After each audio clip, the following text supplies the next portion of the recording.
চাওক আমি প্ৰতিটো মুহূৰ্তৰ প্ৰতিটো খবৰবোৰ দি আছো বানৰ খবৰ বান বিভীষিকাৰ খবৰ কেনে পৰিস্থিতিৰ সূচনা হৈ আছে বহু স্থানত এতিয়াও মই যিটো স্থানত উপস্থিত আছো এয়া মৰিয়নি সমষ্টিৰ কুমাৰ ভেটি এতিয়াও পথ ওলোৱা নাই পথ এতিয়াও সাগৰৰ নদীৰ দৰে হৈ আছে আৰু এই পানী ফালি যিসকল ৰাইজ ইয়াৰ বানাক্ৰান্ত ৰাইজ সেই ৰাইজে ওলাই যাব লাগে আৰু তাতোতকৈ ডাঙৰ কথা এই গাঁওখনৰ বহু পৰিয়ালৰ ভেটি পানীৰ তলতে আছে আৰু যি দুই এটা ওলাইছে সেই দুই এটাও এতিয়া বিধ্বস্ত হৈ পৰিছে ভিতৰত সোমাব নোৱাৰি ভিতৰত পলসে এক প্ৰকাৰ ঘৰৰ মজিয়া পুতি পেলাইছে তেনে এক পৰিৱেশ আৰু যথেষ্ট কষ্ট আৰু দুৰ্ভোগ ভুগিব লগা হৈছে এইসকল লোকে মই যদি অকণমান এই যি আচলতে এখন ঘৰ দেখিছে এই ঘৰখনেই মই দেখুৱাই ল'ব বিচাৰিছো ইয়াৰ ভিতৰৰ যিটো পৰিৱেশ সেই পৰিৱেশটো দেখিলে আপুনি অনুভৱ কৰিব পাৰিব কি পৰিস্থিতিৰ সূচনা হৈছে এইখন গাঁৱত আৰু ইয়াতে তেওঁলোক জলবন্দী হৈ থকা আজি প্ৰায় 5টা দিন অতিক্ৰম কৰিলে 5টা দিন এই গাঁওখনত এনেধৰণে বানে সংহাৰী ৰূপ ধাৰণ কৰিলে কোনো এটা পৰিয়ালৰ ভেটি নাই সকলো ভেটি পানীৰ তলত আৰু তেওঁলোকৰ যিসমূহ আচলতে খেতি পথাৰ সেইখিনি কথা একেবাৰে পিছৰ কথা সেইখিনি ইতিমধ্যে শেষ হৈ গৈছে এতিয়া তেওঁলোকে জীয়াই থাকিবৰ কাৰণে যি আচলতে সংগ্ৰাম কৰিব লগা হ'ব অনাগত দিনত সেই কথাটোহে এতিয়া অতি গুৰুত্বপূৰ্ণ হৈ পৰিছে কাৰণ ঘৰ দুৱাৰবোৰ ভাঙি থৈ গৈছে আৰু যিসমূহ তেওঁলোকৰ পোহনীয়া যিবোৰ আছিলে হাঁহ পাৰৰ পৰা আৰম্ভ কৰি গৰু ছাগলী সেইবোৰো নাইকিয়া হৈ গৈছে এখন এই বিধ্বস্ত প্ৰায় ঘৰ এই ঘৰখন দেখিছে মজিয়াৰ অৱস্থা দেখিছে বাৰান্দা খান্দি লৈ গৈছে আৰু কোনোমতে তক্তা থৈলা দি আজি ঘৰটোৰ ভিতৰলৈ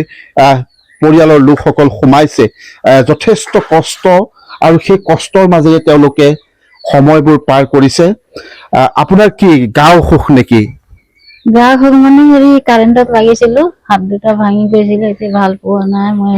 ঘৰত পানীত ইয়াতে থাকিলে পানীত ইয়াতে থাকিলো ছাৰ ক'ত যাম চবটো ডুবি আছে না কাৰ ঘৰত যাম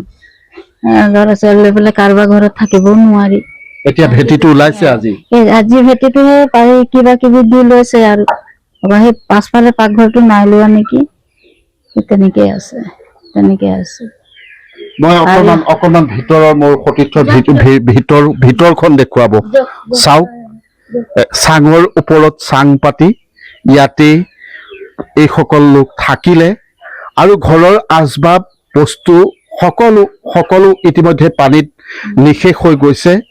আৰু এই পৰিয়ালটোৰ এই ঘৰখন মাত্ৰ এটা উদাহৰণহে সমগ্ৰ গাঁওখনৰে এতিয়া এই বিধ্বস্ত প্ৰায় অৱস্থা আৰু আপোনাৰ ঘৰ ডুবিলে কিমান এতিয়া পানী ভেটি ওলালে ভেটিৰ পৰা পানী ওলাইছে প্ৰথমতে ওলাইছে আৰু এতিয়া বহুতৰে ডুবি আছে মানে আপোনাৰ 50% নহয় ডুবি আছে এতিয়াও ডুবি আছে এতিয়া আপোনালোকে সাহায্য বা খোৱা সামগ্ৰী এইখিনি পাইছে নে সাহায্যৰ নামত আমি একোটাহে পাইছো এতিয়ালৈকে সেইখিনি যোগান ধৰিছে আৰু গৰু ছাগলীৰ কাৰণে আজি চাপৰ আহিছে বুলি কি খুৱাইছে এইকেইদিন ঘাঁহো পাবলৈ নাইকিয়া হৈছে খালে পুতি দিলে ৰাইজে আপোনাৰ ধুই পখালি আৰু ঘাঁহ সোপাত দিছে তেনেকে মানে চলিবলগীয়া হৈছে আৰু আপোনালোকৰ জৰিয়তে মই এটা অনুৰোধ যাওঁ এই ঘৰৰ মানুহকো যাতে চৰকাৰে ঘৰ দিব বুলি মই অনুৰোধ জনাইছো ঘৰটো ভাঙি পেলাইছে আপোনাৰ বেৰ চেৰখিনি খহি গৈছে আৰু মানে এখেতসকলে ঘৰ পোৱাই নাই এতিয়ালৈকে চৰকাৰী আৱাস পোৱা নাই মানে এতিয়ালৈকে আৰু যিখিনি ৰাইজৰ আপোনাৰ ঘৰৰ ক্ষতি হৈছে বা আমাৰ আপোনাৰ খেতি বাতি নষ্ট হৈছে সেইখিনি যাতে চৰকাৰে ক্ষতিপূৰণ দিব বুলি সহায় কৰিব লাগে নিশ্চয় গুৰুত্বপূৰ্ণ কথা কাৰণ এইসকল পৰিয়ালক যদি এই ভয়ংকৰ বিপদত যদি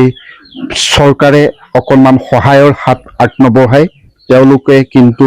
জীয়াই থাকিবলৈ জটিল হ'ব কাৰণ তেওঁলোকৰ জীৱিকাৰ যিসমূহ উৎস সেই উৎসসমূহ ইতিমধ্যেই শেষ হৈ গৈছে মই আৰম্ভণিতে কৈছো গাঁওখনত একো নাই পানীৰ বাদে এতিয়া একো নাই আৰু যিসমূহ ভেটি ওলাইছে তাত কেৱল মাত্ৰ পলস বোকাময় পৰিৱেশ আৰু এই যিটো দুৰ্গন্ধময় পৰিৱেশৰ মাজত এইসকল লোকে এতিয়া কেনেধৰণে কটাব, এই ক্ষেত্ৰত যে স্বাস্থ্য বিভাগেই হওক বা কেনেধৰণে ব্যৱস্থা গ্ৰহণ কৰে, এই বিষয়বোৰ কিন্তু এই যি বান শুকোৱাৰ পিছৰ যিটো পৰিস্থিতি, এই পৰিস্থিতিত কিন্তু চিন্তাৰ বিষয় হৈ পৰিছে।